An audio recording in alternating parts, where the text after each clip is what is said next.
próximo lunes 30 de agosto.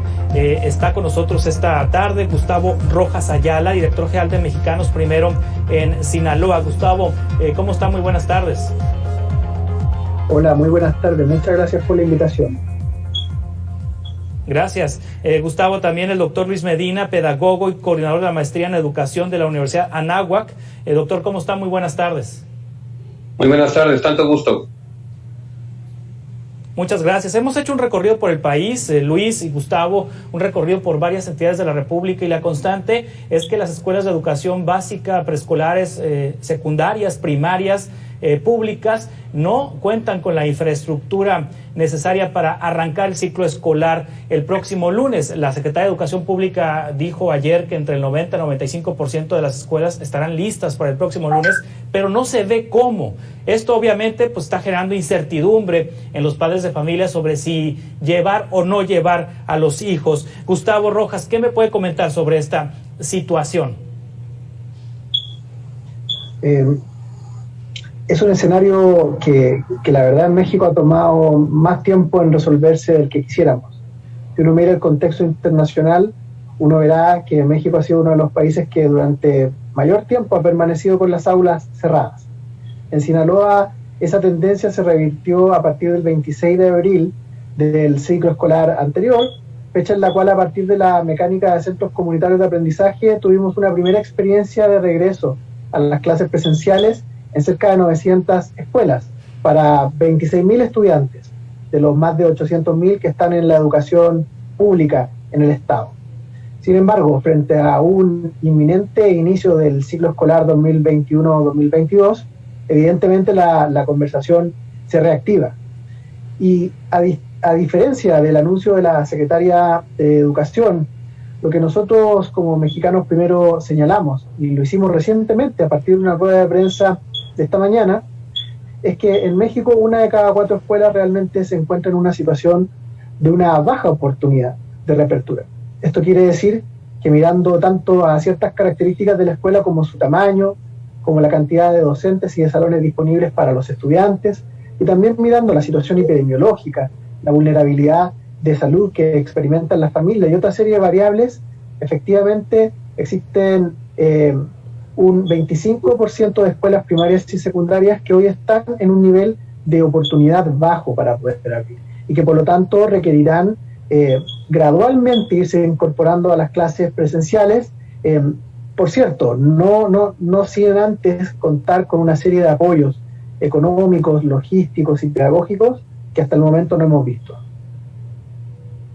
Sí, doctor Luis Medina, de por sí la situación del COVID-19 causa incertidumbre en los padres de familia. Ahora la circunstancia en la que no hay seguridad, no hay información suficiente, no hay certeza de que las escuelas estén listas para que apliquen los protocolos sanitarios, también genera incertidumbre en padres de familia, porque hay padres de familia que no tienen de otra, que tienen que mandarlos a la escuela porque no hay quien los cuide a sus niños en casa. ¿Qué les dice a esos padres, doctor?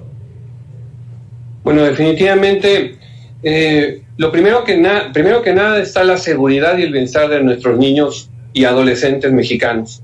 Qué duda cabe que durante la pandemia se han presentado diferentes trastornos, no solamente a nivel de neurodesarrollo o desarrollo socioemocional, sino incluso también a nivel de salud mental.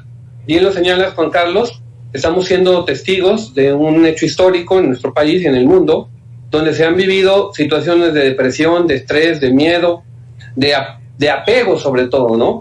Ahorita viene un tema muy importante que es el desapego de los niños a su regreso a las escuelas. Entonces, la mejor manera de poder apoyar a nuestros hijos en este regreso a clases es comunicándonos con ellos.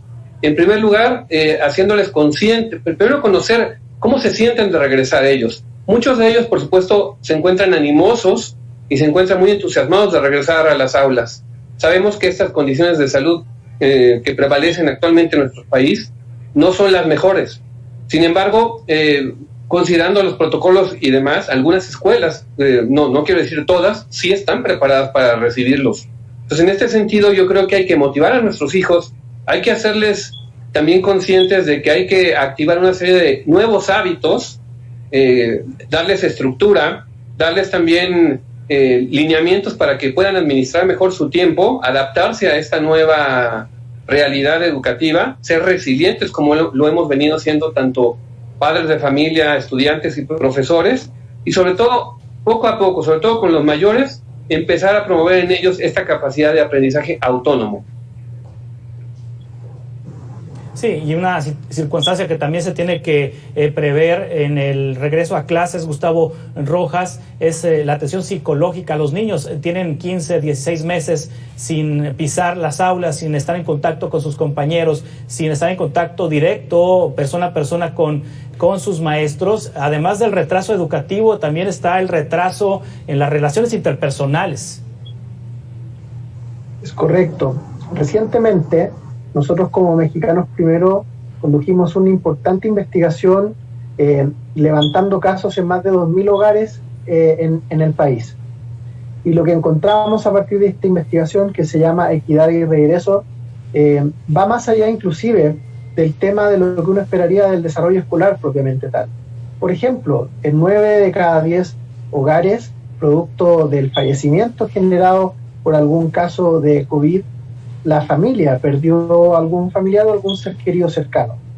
Estamos hablando de una pandemia que tan importante como en la salud física empieza a construirse en la salud emocional de las familias, de las personas adultas y, por cierto, de niñas, niños y jóvenes. A nivel internacional es claro el consenso que existe respecto al valor de la escuela como un lugar donde las personas poco a poco pueden recuperar su capacidad de agencia. Esto quiere decir recuperar su capacidad de tener algún tipo de control y de tomar decisiones respecto a las circunstancias a las que se enfrentan. No solamente en cuanto al tema de la socialización con pares, con los docentes, la escuela es beneficiosa, sino la escuela es beneficiosa también como un lugar de reconstrucción de la sensación de ya no más ser víctima de una situación que está completamente fuera de nuestro control. Y en ese sentido, el proceso de regreso a las escuelas, de regreso a clases, una gran oportunidad de que los estudiantes y también las familias, los docentes, sean parte de una gran comunidad movilizada por un objetivo común, un elemento que sin duda va a aportar a esta situación de estrés y de afectación socioemocional profunda que la pandemia y el confinamiento han ido generando. Sí, otra realidad es que la pandemia y el confinamiento han aumentado los delitos dentro de los hogares. Doctor Luis Medina, hace unos días platicaba con la representante del tema educativo de UNICEF en México y ella nos decía, están más seguros los niños en las escuelas que en sus casas, porque en sus casas han sido víctimas de violencia, han sido, niñas han resultado embarazadas con embarazos no deseados y además han sido violentados. Luis Medina, ¿conviene más que estén en la escuela que en casa? Pues mira, cuando las escuelas tienen las posibilidades y la infraestructura indispensable para poder asegurarles un regreso en las mejores condiciones, por supuesto. Realmente la escuela debe de verse como un espacio formativo. Si nos ponemos a preguntar, si nos preguntamos, en el fondo, ¿qué es la educación? Es un proceso exclusivamente humano y humanizante. Es un proceso que busca el perfeccionamiento de la persona.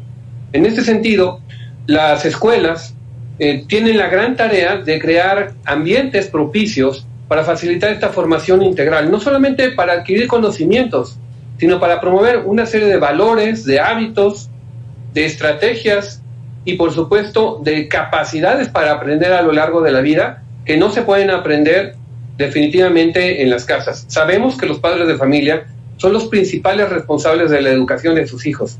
La gran pregunta es, ¿cuántos de estos padres están debidamente preparados para poder cumplir con esa labor?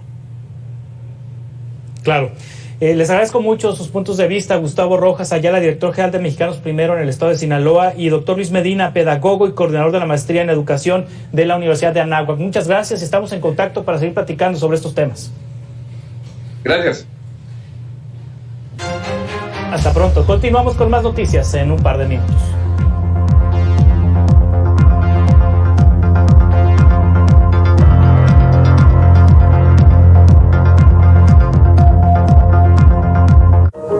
El amor